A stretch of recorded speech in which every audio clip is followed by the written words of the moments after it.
You're listening to Exposure. It's 104.9 XFM. John Kennedy with you until 1. And that was The Strokes, Under Control, from the last Strokes album, Room on Fire. And I'm playing that again, partly because it's one of my favourite tracks from that record, but also because it is the turn of The Strokes for another Exposure album playback. They're back with a brand new album, First Impressions of Earth. It's not out until next week, the first release of 2006. But we're playing it to you tonight with a little help from Julian Casablancas, who's here with me tonight. Hello, Julian. Hey there, this is Julian Casablancas from The Strokes. How are you? That's very good. I love your radio voice. It's sounding great to me. Well, I felt I wanted to, you get to change, not change, I mean, I'm just saying everyone, I wish I could turn on some radio voice guy. He's in there somewhere, Julian. You just need to reach in and find him. But tonight, we're going to talk about the whole of the new album, Room on Fire, the last album from 2003. We did as an Exposure album playback, but usually we do these things with the bands, but you weren't available, so we turned to Gordon Raphael, one of your close associates, and it was great having Gordon here because we did it live, and we had a long chat with Gordon, and loads of people texted and emailed from around the world with loads of inquiries and all this kind of stuff, and Gordon was a good raconteur, giving us the kind of inside gossip on the studio. But I'm very pleased that now we actually have the singer, the songwriter from the band to talk us through these things. So when did you start thinking, after Room on Fire, when did you start thinking, right, it's time to start thinking about writing new material and working on a new album? Well, probably shortly after our sort of minimal touring. We just we played where we had to play, and then I think it was sort of regroup and pick up the pieces, and I don't know, I would say a year after we were done touring. So and what's the best part of being in the Strokes then?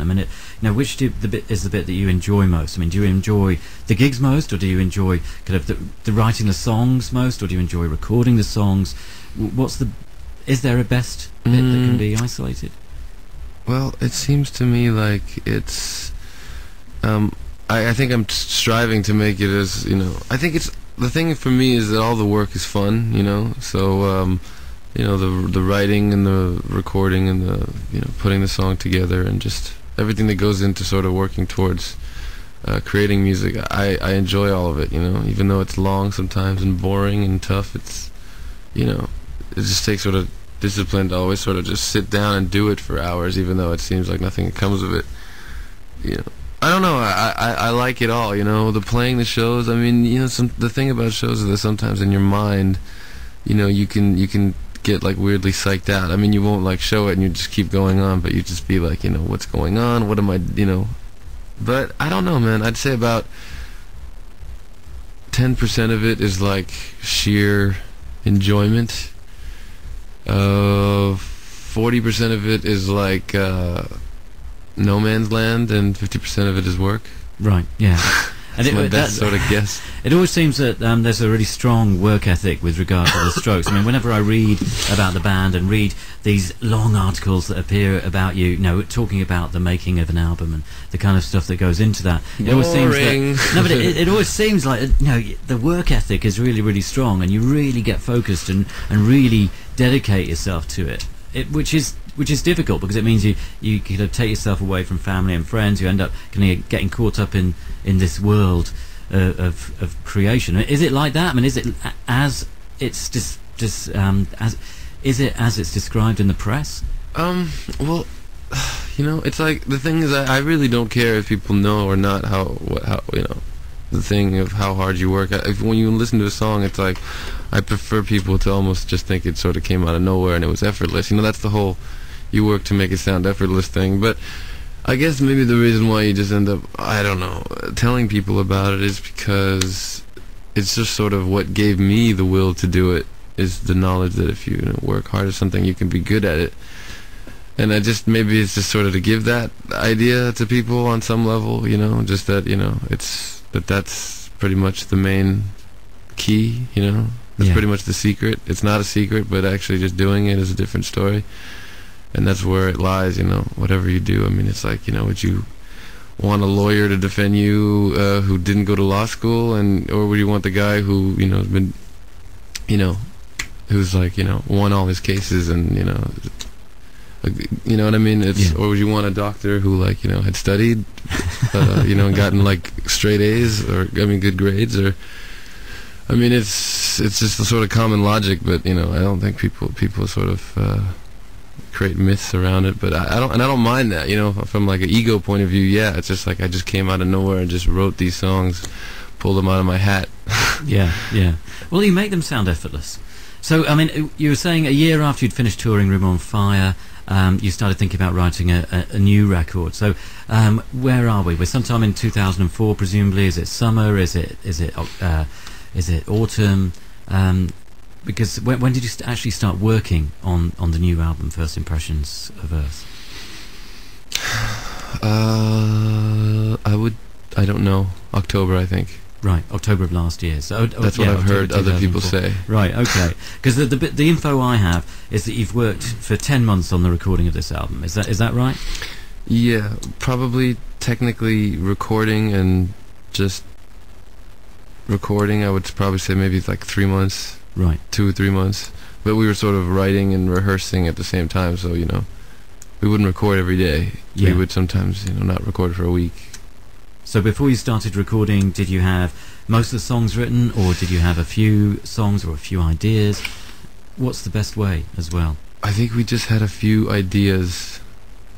We had like a starting point, and we just wanted like a good sort of system.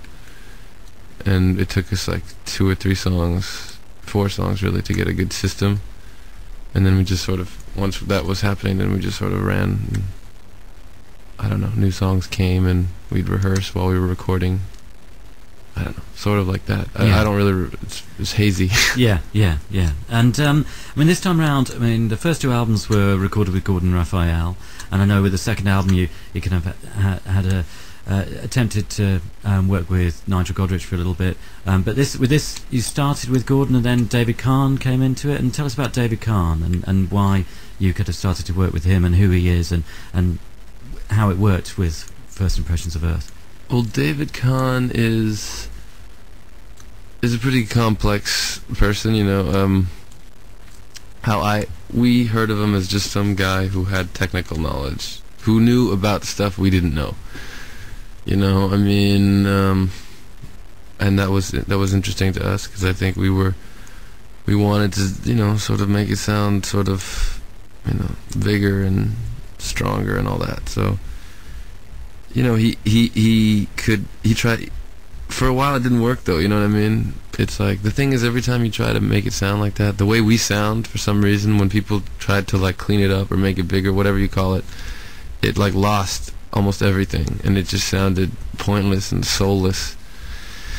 And so, in my mind, he was just going to help Gordon with the technical side of it, and just, but I didn't sort of know who he was, and I didn't know that he was, he's a pretty serious music guy, and not just by like reputation, just like how he just sort of bears down, and, has a pretty intense musical knowledge, and he's like an overachiever kind of guy, and so I think once we were in the process, he was just, it was like he ended up figuring out what we liked, and he actually finally made us sound the way I think we've wanted to sound for a while now, probably since Room on Fire.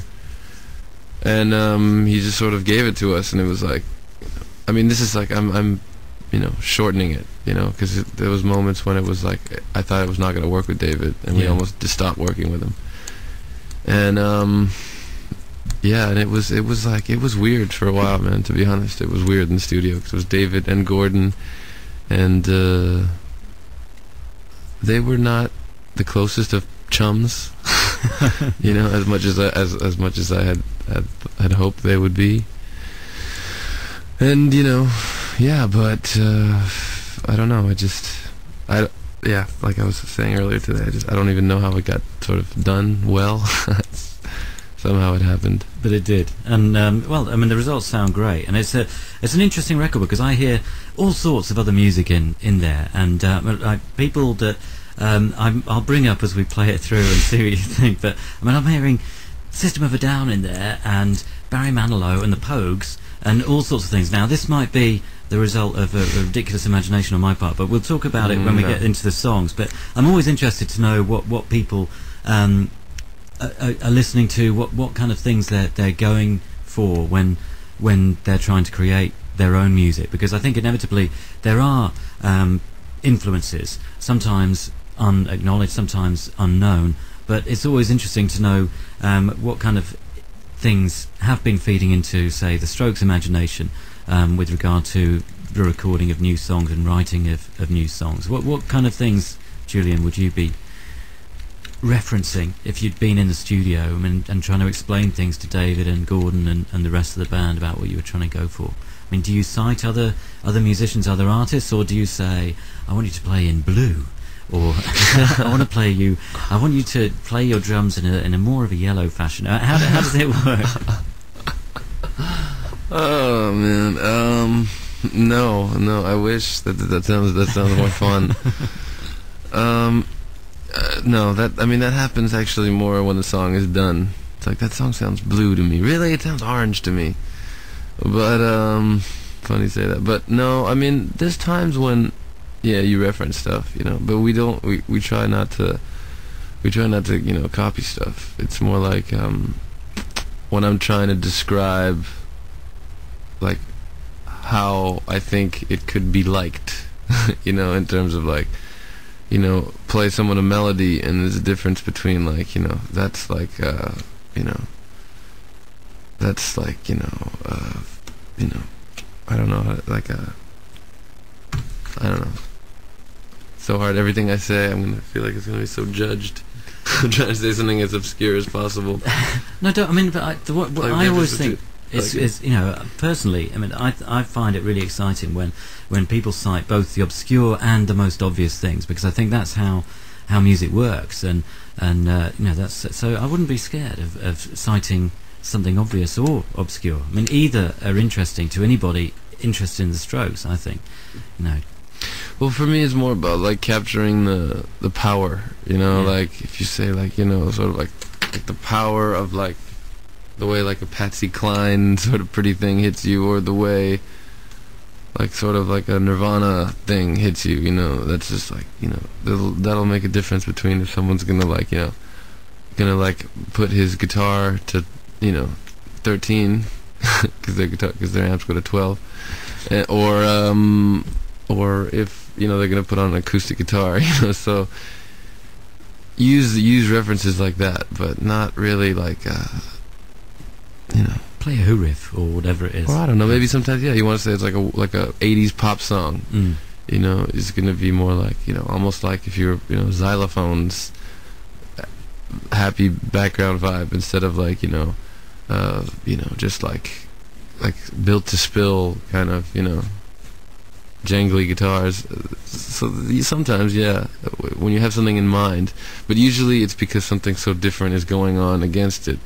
So it's not like you go with one vibe the whole way. It's more like you mix two different vibes of things that you loved at some point, and they'll come together. But at the same time, as you're trying to be unique, you're not trying to sort of just. It's not, you never like take a melody from someone and then like put it against like someone else's bass line.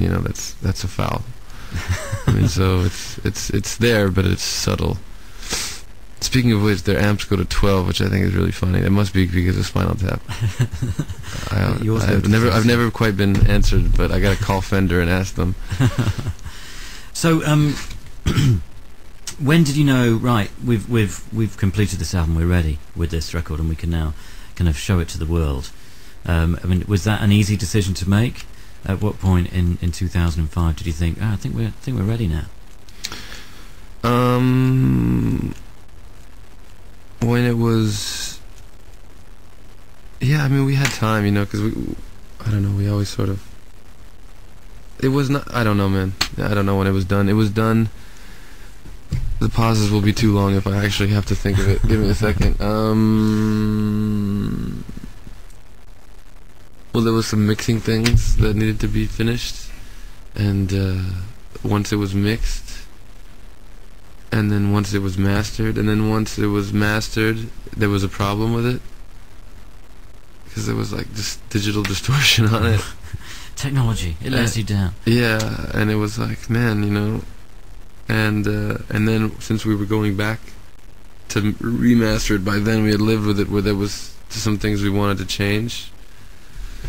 So I don't know, man, just a bunch of boring stuff made it like, never made it final, so we didn't really have like a party, you know. It wasn't like I finished like a vocal take and then we like had a champagne jam. I mean, it was like, you know, is it done yet? I don't know. This song is coming in tomorrow. He's doing it now, and so it's sort of done now. But it was like, by the time it was done, it was like, whatever, who cares? Finally, you know, like it's about time, you know.